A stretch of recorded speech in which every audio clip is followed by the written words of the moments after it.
அன்னைக்கு ஒரு நாள் திருத்துறைப்பூண்டிக்கு ஒரு வேலையாக போயிருந்தாங்க. போன இடத்துல சரியான பசிங்க. போன இடத்துலங்க அந்த கடையை பார்த்தேன். அந்த கடை பேர் வந்து பிரதர்ஸ் கஃபே.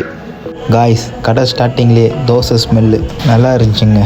நான் ஒரு பூரி சாப்பிட்டேங்க, அல்டிமேட்டாக இருந்துச்சு. நெக்ஸ்ட்டு என்ன, நமக்கு பிடிச்ச ஐட்டம் தான் தோசை. நான் சொன்ன மாதிரி 2 நிமிஷத்துலங்க தோசை வந்துருச்சு. அந்த தோசை வந்து நெய் ஊற்றிஞ்சுங்க, சூப்பராக இருந்துச்சு, சாஃப்டாக இருந்துச்சு, சாப்பிட்றது நல்லா இருந்துச்சு.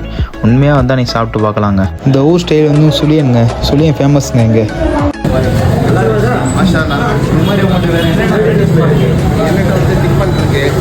டிஃபன் இருக்குது, பூரி இருக்குது, பொங்கல் இருக்குது, இட்லி, தோசை ஐட்டம் எல்லாமே இருக்குது. மத்தியானம் lemon rice, fried rice, rice ஐட்டம்லாம் கொஞ்சம் இருக்குது. வெரைட்டி ரைஸ் சொல்லுவாங்கல்ல, அதெல்லாம் இருக்குது.